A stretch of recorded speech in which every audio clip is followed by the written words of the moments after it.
1971 সালের 25 মার্চের রাতে পাকিস্তানি হানাদার বাহিনী বর্বর হত্যাকাণ্ড শুরু করে। পাকিস্তানি বাহিনীর এই হত্যাকাণ্ডের বিরুদ্ধে প্রতিশোধে চট্টগ্রামের ইস্ট বেঙ্গল রেজিমেন্ট সহ আরও কয়েকটি ইউনিট একত্রিত হয়ে মুক্তিযুদ্ধে অংশ নেয়। হামিদুর রহমান মুক্তিযুদ্ধে যোগ দিয়ে রণাঙ্গনে যুদ্ধ করতে থাকেন। সহযোদ্ধাদের সঙ্গে চলে যান 4 নম্বর সেক্টরের মৌলভীবাজার জেলার কমলগঞ্জে। যুদ্ধের কৌশলগত কারণে কমলগঞ্জের ধলই চা বাগানের পূর্ব প্রান্তে অবস্থিত ধলই বর্ডার আউটপোস্টে অবস্থান করেন। 1971 সালের 28 অক্টোবর হামিদুর রহমান প্রথম ইস্ট বেঙ্গলের সি কোম্পানির হয়ে ধলই সীমান্তের ফাঁড়ি দখল করার অভিযানে অংশ নেন।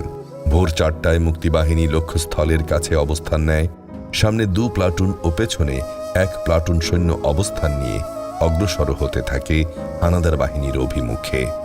পাকিস্তানি বাহিনীর অবস্থানের কাছাকাছি আসার সঙ্গে সঙ্গে একটি মাইন বিস্ফোরিত হয়, ফলে মুক্তিযোদ্ধারা সামনের দিকে অগ্রসর হতে বাধাপ্রাপ্ত হয়।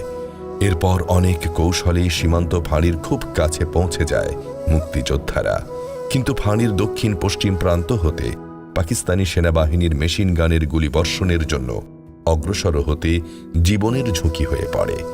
28 অক্টোবর প্রথম ইস্ট বেঙ্গল রেজিমেন্টের সঙ্গে পাকিস্তান বাহিনীর 30 ফ্রন্টিয়ার রেজিমেন্টের মধ্যে রক্তক্ষয়ী যুদ্ধ সংঘটিত হয়। প্রথম ইস্ট বেঙ্গল রেজিমেন্টের 125 জন মুক্তিযোদ্ধা এই যুদ্ধে অংশ নেয়। মুক্তিযোদ্ধারা হানাদার বাহিনীর মেশিন গান পোস্টে গ্রেনেড হামলার সিদ্ধান্ত নেয়। গ্রেনেড ছোড়ার দায়িত্ব দেয়া হয় মুক্তিযোদ্ধা হামিদুর রহমানকে। হামিদুর রহমান গ্রেনেড হাতে গেরিলা কায়দায় হামাগুড়ি দিয়ে পাহাড়ি খালের মধ্য দিয়ে শত্রু সেনাদের আক্রমণ শুরু করেন। হামিদুর রহমানের ছোড়া 2টি গ্রেনেড সফলভাবে মেশিন গান পোস্টে আঘাত হানতে সক্ষম হয়। শত্রু বাহিনী হামিদুর রহমানকে লক্ষ্য করে গুলি ছুঁড়তে থাকে। শত্রু বাহিনীর গুলিতে হামিদুর রহমান গুলিবিদ্ধ হন। গুলিবিদ্ধ অবস্থায় হামিদুর রহমান জীবন বাজি রেখে মেশিন গান পোস্টে গিয়ে পৌঁছেন। তারপর সেখানকার 2 জন পাকিস্তানি সৈন্যের সাথে হাতাহাতি যুদ্ধ শুরু করেন। এভাবে আক্রমণের মাধ্যমে হামিদুর রহমান একসময় মেশিন গান পোস্টকে অকার্যকর করে দিতে সক্ষম হন। এই সুযোগে প্রথম ইস্ট বেঙ্গল রেজিমেন্টের মুক্তিযোদ্ধারা বীর বিক্রমে এগিয়ে যান।